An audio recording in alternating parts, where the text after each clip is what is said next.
Aynur, hər vaxtın xeyir olsun. Salam İlahə, sənin də hər vaxtın xeyir olsun. Əziz izləyicilər, sizin də hər vaxtınız xeyir olsun. Xoş gördük yeni podkastımızda. Ümid edirik ki, hər kəs yaxşıdır. Biraz ara verdik. Ara verəndən sonra sizlər üçün yeni bir mövzuda, maraqlı bir mövzuda düşünürük ki, hər birinizi maraqlandıran bir mövzu olacaq. Çünki dövrümüzün qlobal problemlərindən biridir müəllimin cəmiyyətdəki rolu, müəllim kimdir? Yəni bu mövzu barəsində bu gün Aynurla sizin üçün söhbət edəcəyik. Bəli, mövzumuz az olsun, öz olsun dedik. Yəni yaxşı mövzular tapmaq üçün çox çalışırıq, araşdırırıq. Bugünkü mövzumuzun adı İlahə ilə bir yerdə araşdırdıq. Yəni əslində ilk ondan gəldi təklif. Müəllim olmaqmı yoxsa müəllimlik etməkmi? Bəli, bu əslində bir dənə balaca cümlə kimi görünsə də, o qədər dərin mənaya malik bir cümlədir ki, mən bu sözü ilk dəfə Türkiyənin çox gözəl, həqiqətən də dəyərli, Allah ona rəhmət eləsin, çox təəssüf ki, biz o dəyərli insanı itirmişik. Doğan Cücəloğlu'nun Öyrətmən olmaq kitabında bu statı görmüşdüm. Yəni maraqlananlar, yəni müəllimlikdə həqiqətən müəllimliyin nə olduğunu anlamaq istəyənlərə tövsiyə edirik o kitabı mütləq şəkildə alıb oxumağı. Orada həqiqətən bu cümləni pedaqoqdur, bəli. Allah rəhmət eləsin. Yəni onun bütün kitabları çox dəyərlidir. Oxunası kitablardır. Həqiqətən orada deyirdi ki, o müəllimlikmi etmək yoxsa müəllimmi olmaq. Əslində mən o kitabın axırlarına yaxın o cümlənin mənasını anlamağa başladım ki, orada nə demək istəyirdi. Və düşünürəm ki, siz bu videoya qulaq asandan da bir müddət sonra tam olaraq onun nə anlama gəldiyini anlayacaqsınız. Çünki doğrudan çox dərin mənalı bir sözdür. Yəni müəllim olmaq, bəzi insanlar doğuşdan müəllim olaraq doğulur. Yəni Allah onu müəllim olmaq üçün bu dünyaya göndərir. Bəzi insanlar isə sadəcə təhsil müəssisəsinin içərisinə daxil olaraq müəllimlik edirlər. Yəni öyrəndikləri elmi məlumatları qarşısında olanlara ötürürlər. Ki Aynur, səncə yəni belə deyək də demişik aramızda rəsmiyyət olmayacaq danışıq zamanı. İndiki dövrdə müəllim olanlar mı üstünlük təşkil edir, yoxsa müəllimlik edənlər mi üstünlük təşkil edir? İlk öncə maraqlı mövzu üçün təşəkkür edirəm sənə. Çox yaxşı fikirləşmisən. Əslində müəllim olmaq yoxsa müəllimlik etməkmi? Bu cümlə, bu sözlər bir-birinə çox oxşuyur baxsaq. Amma aralarında incə, dərin bir fərq var. Müəllimlik etmək bir iş görməkdir. Müəllim olmaq isə mənə görə bir həyatı yaşamaqdır. Başqasının həyatını, ruhunu özündə yaşada bilməkdir. Müəllimlik etmək üçün diplom, proqram, qaydalar kifayətdir, amma müəllim olmaq üçün ürək, inan, məncə ən əsası ruh lazımdır. Tamamilə doğru. Müəllimlik etmək fən öyrətməkdir. Amma müəllim olmaq insanı anlamaqdır. İndiki dövrdə məndən soruşsan, realist olacağam. Müəllim olan azdır. Hər kəs sadəcə peşəsini yerinə yetirmək istəyir, müəllimlik etmək istəyir. Amma halbuki biz bili götürməyi bacarmalıyıq, amma ondan öncə qəlbə toxunmağı da bacarmalıyıq. Orada biraz zəiflik.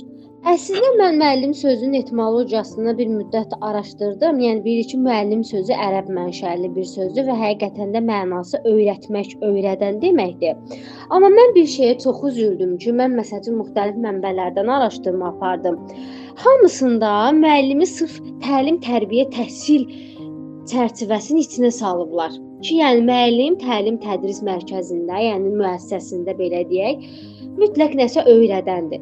Amma mən belə düşünürəm ki, lap qədim dövrlərə getsək, qədim filosofların, qədim alimlərin olduğu dövrlərə getsək, məncə hətta küçədə belə müəllim ola bilər.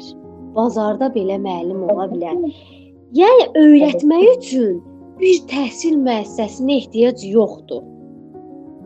Yəni müəllim bərabərdir. Ruhdan Bəli. gəlməli. İndiki insan, hər birimiz, gəlin belə realist danışaq, birimiz, yəni sən özün də, mən özüm də müəllimliyi bitirəndə ilk nə etmək istədik? Bizə öyrədiləni ötürmək. Təbii ki. İçəri girəndə hər kəs ayaq üstə qalxmalıdır. Biz özümüzü bir müəllim kimi tanıtmalıyıq. Uşaqlar bizdən çəkinməlidir. Səs tonumuzla, duruşumuzla onları özümüzə tabe etməliyik. Amma illər ötdükcə gördük ki, bu sistem əslində belə işləmir və həqiqətən müəllim olan insanlar, müəllimliyi ruhunda hiss edən insanlar bu sistemlə gedə bilmir. Yəni sənlə mən kimi, bizim kimi nə qədər insan var ki, baxırlar ki, düzgün deyil də. Mən düzdür, müəllimliyi peşə kimi seçmişəm, amma bunu ruhən hiss edirəmmi? Mən həqiqətənmi gələcəyə bir iz qoymaq istəyirəm? Hətta ərəb dilində tərcümədə bəzi yerlərdə müəllim iz qoyan mənasında da gedir. Yəni bir insanın ruhunda, gələcəyində, şəxsiyyətində dərin izlər buraxan insan kimi bəzən tərcümədə gedir. Yəni bu qədər dərin mənalı bir şeyi biraz ucuzlaşdırıblar. O da mənlə gəlir, sizin baxış bucağı bu cür formalaşıb. Məncə insanlar bu cür formalaşmaq istəməzdi. Yəni həqiqətən də bilirsiniz necədir? Baxın, insan siz demişkən, yəni bir müddət müəyyən məlumatları hardansa alırsan, sonra işləyəndən sonra təbii ki, bu məlumatları ötürmək istəyirsən, öyrətmək istəyirsən. Bax, mən məsəl üçün biz özümüz də məsələn, mən də bir müddət, yəni uşaqlarla da işləmişəm, böyük müəllimlərin özlərindən də işləmişəm. Hə, bir müddət düzdür. Sən öyrəndiyin nəzəri bilikləri öyrətməyə çalışırsan, düşünürsən ki, müəllimə mənim borcum öyrətməkdir. Amma bir müddətdən sonra görürsən ki, o deyil. Müəllimlik etmək istəyirsən, amma biliklə etmək istəmirsən artıq. Artıq yenə balaca bir misal gətirəcəm sizə. Orada da Doğan Cücəloğlunun çox gözəl bir sözü var idi. Çox gözəldir ki, deyir, əsl müəllim ilk öncə beyinə yox, qəlbə toxunandır. O qədər dərin, gözəl bir sözdür ki, bu. Yəni qəlbə toxunan, sonra beyinə toxunan müəllim olur. Müəllim olmaqdır. Amma beyinə toxunan isə müəllimlik edir. Çox təəssüf ki, indi bizdə məsələn, abituriyent qəbul olur, seçimdir, müəllimlik sənəti, fizika müəllimi, biologiya müəllimi, məktəbə qədər müəllim. O sadəcə müəllimlik etmək üçün seçim eləyir. Yəni müəllim olmaq üçün yox, müəllimlik etmək üçün. Amma baxın, biz uşaqlar var ki, məsələn, uşaqlıqda biz çoxumuz olmuşuq. Məsələn, məndə də olub ki, mən məsəl üçün dünyayı göz açıb müəyyən bir müddət özümü tanıyandan sonra otaqda hər bir şeyi dərs keçirdim. Yəni heç müəllimlik sənətinin o qədər dərinliyini bilmirdim, amma xoşum gəlirdi, öyrədirdim. Yəni qayğısına qalırdım, ona yaxınlaşırdım, sanki danışırmış kimi onun halını anlamağa çalışırdım. Yəni mən ondan hiss elədim ki, bu ruh artıq məndə var. Amma nəzəri müəllimlik deyil, ruhən bərabərli nəzəri müəllimlik. Bax, bu müəllim olmaqdır. Siz də belə, yəni mən düşünürəm ki, müəllim olmaq, yəni o kitabı axırını oxuyanda anladım ki, orada çox gözəl həyati misallar çəkir Doğan Cücəloğlu. İnsanın belə deyək, qəlbinin ən incə nöqtələrinə toxunacaq misallar çəkir. Sən necə düşünürsən? Yəni səncə həqiqətən də müəllim olmaqla müəllimlik etmək arasındakı fərq budur? Əslində bir müəllim həm peşə etibarilə öz peşəsini layiqincə yerinə yetirməyə bacarmalıdır. Həm də ruhunda müəllimlik hiss etməyə bacarmalıdır. Biz hər ikisini ayırırıq, amma ortaq cəhətləri də var. Şəxsiyyətin formalaşdırılması üçün, gələcəyə yeni şəxsiyyətlərin ötürülməsi üçün nələrsə öyrəniriksə, bu sadəcə peşə kimi yanaşsaq, artıq bizim ruhən zəifliyimiz olar. Demək ki, biz birinci o müəllimliyi öz ruhumuzda hiss etməliyik ki, biz hansı məsuliyyəti özlərimizə götürmüşük. Daha sonra onu ötürməyə bacarmalıyıq ki, biz nələri öyrədə bilərik, həyatı uşağa necə öyrədə bilərik, hansı üsullarla. Yəni dəftərlərlə, kitablarla hər kəs bunu edə bilər, hər kəs nəzəriyyəni uşağa çatdıra bilər. Məqsəd praktikadır, həyati praktikaları uşaqlara necə ötürmək olar? Məsələ burasındadır. Ümumiyyətlə, müəllim olanda, məncə müəllim olmaq bütöv şəxsiyyət formalaşdırır. Müəllimlik edəndə yarımçıq şəxsiyyət formalaşır. Çünki yəni baxın, bir məsələ var ki, bəzən bu daha çox keçmiş insanlar bunu bizdən əvvəlkilər daha yaxşı bilərlər. məsələ deyirlər, filan kəs mənə dərs verdi. Həyatımın dərsini verdi ki, mən ondan sonra özümə gəldim. Çox şeyləri anladım. Halbuki o insan yəni heç müəllimliklə əlaqəsi olmayan bir insandır da, amma yəni hamımızın məncə həyatında olur ki, elə bir insanlar gəlir ki, o qədər dünya görüşdü, o qədər məlumatlı. Yəni çox sadə bir yerdən, heç bir kitab üzü açıb bəlkə də oxumayıb, amma o qədər çox həyat təcrübəsi var ki, bir kəlmə səninlə söhbət eləyir və sən həyatının ən böyük dərsini alırsan. Və deyirsən ki, o insan həqiqətən də mənim həyatıma müəllim oldu. Yəni düşünürəm ki, o insan müəllim olmaq üçün doğulub da, amma müəllimlik etmir.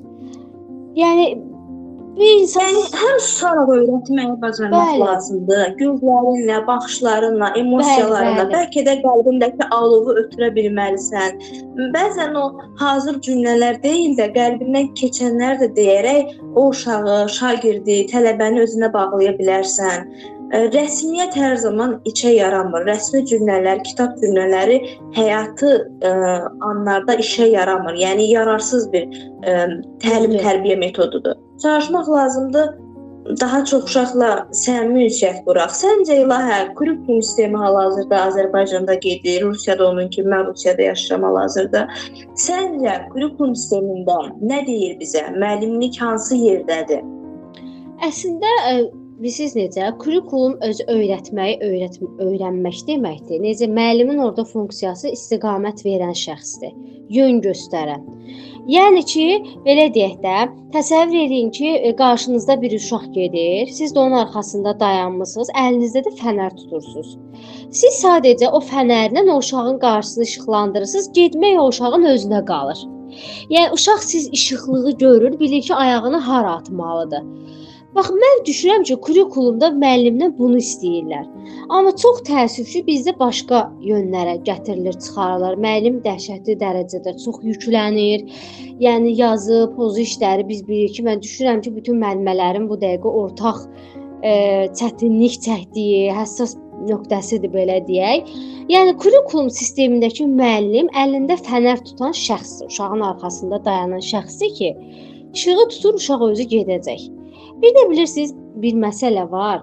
Sosial şəbəkələrdə də çox görürük. Müəllimlər uşaqlarla videolar paylaşırlar. O sadəcə görünən tərəfdir. Məsələdə hansısa bir uşaq zəif qiymət alır. Ola bilər ki, bu uşağın riyaziyyata bacarığı yoxdur, düzdür. Valideynlərdə də bu var ki, mən istəyirəm uşağım riyaziyyatı yaxşı oxusun. Amma müəllimlik edən şəxs götürəcək o uşağa 3-ü yazacaq.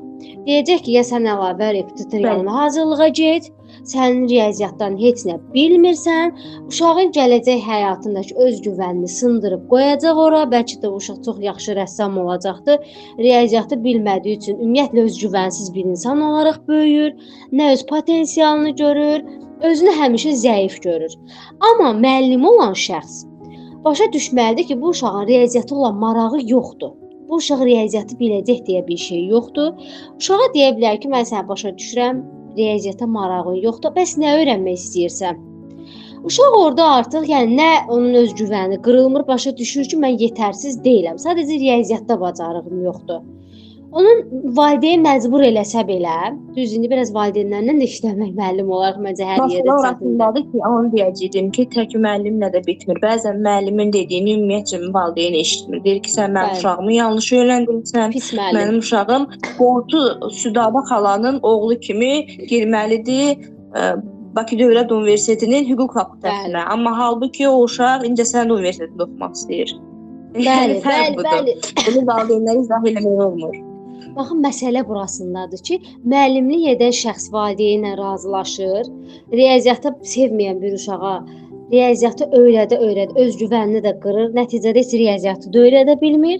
Müəllim olan şəxs onun duyğularını anlayır, empatiya qurur. Başa düşür ki, bu uşağın başqa bir yerdə işığı var. O işığı ora tərəf hər şeyə rəğmən ora tərəf tutur. Nə özgüvənini sındırmır, nə onu riyaziyyatda öyrənməyə məcbur eləmir və ona öz potensialını kəşf eləməyə imkan verir. Mən çox təəssüf edirəm ki, potensialı kəşf etmək bizdə ancaq nəzəriyyədə öyrədilən bir şeydir. 10% qayda qanunda var. Yəni Bəli. ancaq yazılır ki, uşağın potensialı kəşf olunmalıdır. Amma necə Etmirlər. kəşf edək onu? Bu haqda heç nə yoxdur, praktika yoxdur. Bilirsiniz necə? Biz artıq fikirli, biz necə öyrədiləni öyrənməyə yönəlmişik biraz. Yəni biz böyük olğun insanlar, artıq 30 yaşımız var. Biz hələ indi öz potensialımızı özümüz kəşf edirik. Yəni mən düşünmürəm bizim də potensialımızı kəşf edən hansısa bir müəllim olub. Biz özümüzü indi kəşf edirik.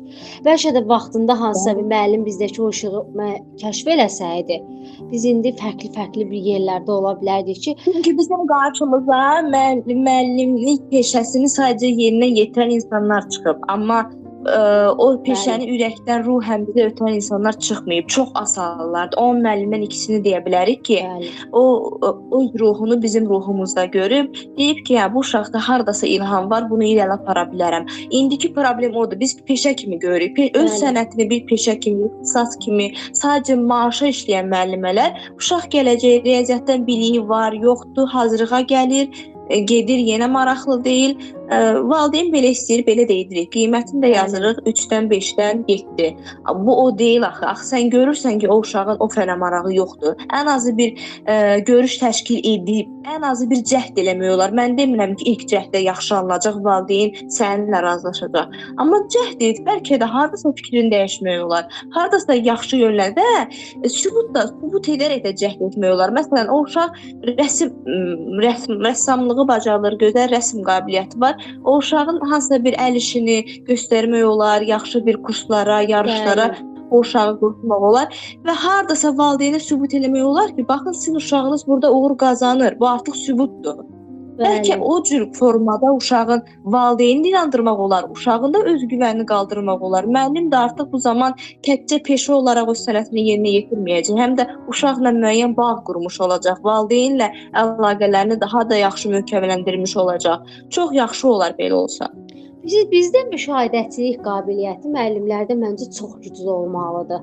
Müşahidəçilik qabiliyyəti, baxın, belə deyək də, məsələn, mən özüm də məktəbə qədər müəssisədə çalışan biri olaraq, məsəl üçün, uşaqları təsviri fəaliyyət üzrə iş verirəm, yapma işidir də plastilinlə. Uşaq deyir ki, müəllim, mən plastilinlə işləmək istəmirəm.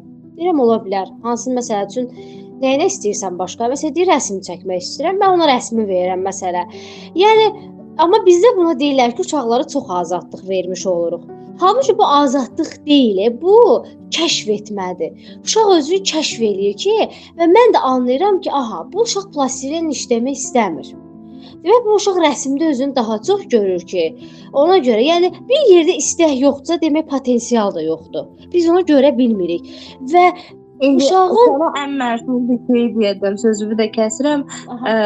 Nəsə bir işlə məşğul oluruq, ola bilsin aplikasiya olsun, ola bilsin rəsm işidir. Hansısa bir uşaq edə bilmir. Müəllimələr bu fikrimlə yəqin ki, razılaşacaq. Çox hamısı etmişik, yəni etiraf eləyək. O səfə mən də yol vermişəm. Digər uşaqları yaxşı edib, onlar 1-2 uşaq yaxşı edib. Onlar da yaxşı görünsün deyə uşağa yardım edirik, düzəliş edirik ki, oxşasın onların digər uşaqlara kimi, yaxşı valideyn görsün, sevilsin ki, mənim də uşağım edir. Ən böyük yanlış odur. Necə edirsə, elə də qalsın. Düzdür. Onun bacarığı, onun ideyası, onun istəyi belədirsə, belə də qalsın. Valideyn də necə başa düşür, elə də başa düşsün. O uşağını kəşf eləsin ki, onun uşağı bu günləri qırmızı rəngdə hansısa bir, məsələn, maşın çəkilməli idi, o onu qara rəngdə çəkdi. Niyə qara rəngdə çəkdi? Bunu sorğulasın, o uşaq üzərində sorğulasın. Yəni bu lazımdır, vacib anlardan biridir. Çox gözəl bir nümunədir. Həqiqətən də bütün müəllimələr məncə bu səhvə yol veriblər. İçi özüm qarışıq, amma mən bu son ildə doğrudan uşaqlarıma qəti şəkildə müdaxilə eləmirdim. Qəti şəkildə. Baxın, olurdu hansı aplikasiya işi verirdim. Nəsə bir çərçivənin içinə nəyisə yapışdırmalı idilər də uşaqlar. Elə uşağım olurdu, heç nə yapışdırmırdım. Mən yenə onun işini də asırdım. Və deyirdim ki, sənin əl işində, yəni ən azı cəhd eləmisən də, yapışdırmısan. Ola bilər, yapışqanı yaxşı vurmamısan. O uşaq özü öz işini görürdü və qəti şəkildə hansısa bir uşağı başqa bir uşaqla müqayisə etmək olmaz. Kiçik yaşından uşaqların müqayisəsi gələcəkdə narsist insanların yetişməsinə səbəb olur. Daim eqolu, özünü hər kəsdən üstün görməyə çalışan, yəni narsistliyin məncə təməli erkən yaşda müqayisə ilə qoyulur. Məndə də o şey yaşandı. Qız uşağı idi. Göy qurşağı düzəltməli idi plastilindən və mən elə bir qrupada belə bir forma yaratmışdım. Paltarları necə asılqandan asırıq. Onların da əl işlərini ip düzəltmişdim. O cür asırdıq hər bir uşağın əl işin. Və o qız heç nə yapışdırmadı. Yəni göy qurşağının birinci hissəsini yapışdırdı, digər hissələri qaldı. Heç nə etmədim. Onun da yəni əl işini oradan asdıq. Hər gün gedib gəlirdi. O göy qurşağını o hardasa bir həftəyə bitirdi. Baxırdı uşaqların etdiklərinə. Hətta mənə sual verdi. Deyəsən mən nəyisə düz eləməmişəm. Dedim ola bilər. Bax, diqqət yetir. Yəni dəyişmək istəyirsənsə dəyişə bilərsən. Mən sənin əl işinə toxuna bilmərəm. Və günün sonunda yəni bir uşaq bir günə etdi, 20 uşaq bir gün etdisə, 21-ci uşaq onu 5 gün etdi. Və kurikulum müsbət cəhətləri də var. Qısa keçək, məqsədlilik, sistemlilik, şagird yönümlü olması, bacarıqlı olması, fəal təlim metodlarından istifadə olunması, qiymətləndirmədə istifadə olunması, amma mənfi cəhətlər də mənə görə oldu. Formallığa çevrilməsi, İlahə bayaq vurğuladı, ancaq hər şeyin sənəd üstündə qalması, müəllimlər üçün əlavə kağız yüklərinin çox olması və müəyyən milli mədəni mənəvi dəyərlərdən uzaqlaşdırmanın da olduğunu düşünürəm. Bəzən milli fəlsəfədən uzaqlaşdığını düşünürəm və qiymətləndirmədə məncə subyektiv olunmur, məncə kurikulumda. Bunların da qarşısı alınsa, məncə gələcək nəsillərdə müəllimlik fəaliyyəti daha yaxşı yerlərə gəlib çıxa bilər. Ümumiyyətlə mənə görə qiymətləndirmə olmamalıdır. Qiymətləndirmə heç vaxt olmamalıdır. Çünki, yəni qiymətləndirmə nə edə bilər? Yəni bir uşağa biz qısa bir müddət ərzində necə dəyər yükləyə bilərik? Bu insanın həyatı boyu yaşayacağı o qədər şeylər olacaq ki, yəni bilirsiniz, bir müəllimin əsl qiyməti nə vaxt ola bilər? 30 ildən sonra öz şagirdini insani keyfiyyətlərə malik olaraq insanlara fayda verən bir qismdə həm elmi cəhətdən, həm insani cəhətdən yəni faydalı bir insan olaraq görəndə onda qiymətləndirmə apara bilər ki, hə, metodum işə yaradı. Yoxsa 11 il müddətində 3 ilə 5 ilə bir şəxsiyyəti necə qiymətləndirə bilərik? Çox gərəksiz bir şeydir. Mənə görə qiymətləndirmə çox gərəksiz bir şeydir, olmamalıdır. Ədalət sistemi pozulur, ədalət sistemi pozulur. Yəni 20-25 nəfərlik sinifdə və yaxud da qrupda hər kəs eyni səviyyədə olmayacaq. Mütləq ki, biri 5 alacaq, biri 3 alacaq. Amma sən ona 3 yazaraq, 5 yazaraq müəyyən dərəcədə yenə fərq qoyuruq. Bayaq dedik ki, biz təhsildə fərqin olmağını istəmirik. Fərqli yanaşma bu deyil. Yəni bəzən bu fərqliliyi biz fərdi yanaşma ilə qarışdırırıq, amma fərdi yanaşma bu deyil. Fərdi yanaşma uşağın düşüncəsinə uyğun fikirləri ona ötürməyi bacarmaqdır. Siz təsəvvür edin, olmadı qiymət verilir uşağa. Məsələn, sən üçlüysən, məsələn, mən çox görmüşəm idman dərsinə 3 olan uşağın gələcəkdə Avropa çempionunda iştirak edib qızıl medal qazandığını. Bəli. Yəni uşaqlar belə fərqli qoymuyor. Təsəvvür edin, jurnalda olur məsələ, riyaziyyat 3, məndə məsələ falan kəsdə 5-dir. Yəni ömür boyu uşağın yadında qalır ki, mən ömür boyu riyaziyyatdan 3-lüyəm. Amma falan kəs uşaq ömür boyu 5-likdir. Amma uşaq məsələ rəsmdən 5 aldığına fokuslana bilmir. Çünki həmişə neqativ insanın beyninə daha çox təsir eləyir. Uşaq ədəbiyyatdan 5 aldığını görmür. Uşaq anlamır ki, mən ədəbiyyatçı ola bilərəm. Allah mənə burdan istedad verib və valideyn də gedir 3-ün üstünə fokuslanır ki, artıq uşağın o dəyəri riyaziyyat üzərindən ölçülür. Bu uşaq riyaziyyatı bilmirsə, demək artıq gələcək üçün yararlı bir vətəndaş deyil. Və bizim qiymətləndirmənin neqativ cəhəti. Yəni eyni standart, formallaşdırma, eyniləşdirmə və bunun adını fərdi yanaşma qoyublar. Adi universitet imtahanlarının məsələn forması mən razı deyiləm. Qruplara bölünür. 4-cü qrupa hazırlaşanın tarixdən xəbəri yoxdur. 3-cü qrupa hazırlaşanın riyaziyyatdan xəbəri yoxdur. Riyaziyyatı və tarixi eyni vaxtda bilməyən bir insan necə gələcəkdə yaxşı bir peşə sahibi ola bilər, yaxud formalaşa bilər. Ümid edirik ki, təbii ki, hər şey düzəldiyi kimi təhsil sistemimizdə yaxşıya doğru irəliləyəcək. Çox irəliləyişlər var. Avropaya çox gözəl inteqrasiyalarımız var. Əlbəttə ki, birdən-birə köklü bir şeyi, yəni dərin bir şeyi dəyişmək çox çətin məsələdir. Ümid edirik ki, Zaman alır. Zaman alacaq, amma düzələcək. Sadəcə buradan bizim dinləyicilərimizin, izləyicilərimizin böyük bir kütləsi müəllim kütləsi olduğuna görə sadəcə onu yadlarında saxlasınlar ki, yəni ola bilər müəllimliyi seçiblər, amma həqiqətən davam edəcəklərini düşünürlərsə, müəllim olmaq yönündə davam etsinlər. Əgər yox görürlərsə müəllim olmaq alınmayacaq, onda həqiqətən də öz potensiallarını kəşf edib o istiqamətə yönləndirsələr, həm özləri, həm də gələcək üçün məncə daha faydalı olacaqdır. Eynən, məncə də sənə qatılıram, bütün fikirlərinə qatılıram. Məncə videomda çox uzadıb insanları yormayaq. Həmişə az danışaq deyirik, amma 35-40 dəqiqə doğru gedirik necə olursa. Nə arzu eləyək? Arzun nədir? Təhsil üçün, müəllimlər üçün deyə bağlayaq. Fənərimiz həmişə əlimizdə olsun, işığımız da uşaqların yolunda açıq olsun. Bunu arzulayıram. Bəli. Ruhunuzla hiss edin, qəlbiniz, uşaqların qəlbinə toxunmağı bacaraq bir yerdə. Nələrsə bilmiriksə bir yerdə öyrənək. Təhsil, yəni oxumaq bitmir. Hər zaman oxumaq, öyrənmək, araşdırmaq və təhsilə öz töhfələrimizi verməyə bacarmalıyıq. Uğurlar hər birimizə. Uğurlar, dinləyənlərə də təşəkkür edirik. Ümid edirik ki, yenə də sizlərə az da olsa nələrsə qata bildik. Amma sizdən sadəcə bir ricamız var ki, qulaq asandan sonra videoların üzərində düşünün. Düşünün və özünüz həqiqətən də sizə lazım olacaqları götürəcəksiniz. Çünki bir şeyi dinləmək başqadır, anlamaq başqadır. Yəni anlamağa çalışın. Sağ olun, özünüzə yaxşı baxın. Sağ olun. Bu arada fikirlərinizi bizlə bölüşməyi unutmayın. Yəni şərhlər yazın, fikir bildirin, müzakirə edək. Mənfi müsbət fərqi yoxdur. Müzakirəyə açığıq. Şərhlər bölməsi açıqdır. Bəli. Görüşənədək özünüzə yaxşı baxın. Sağ olun.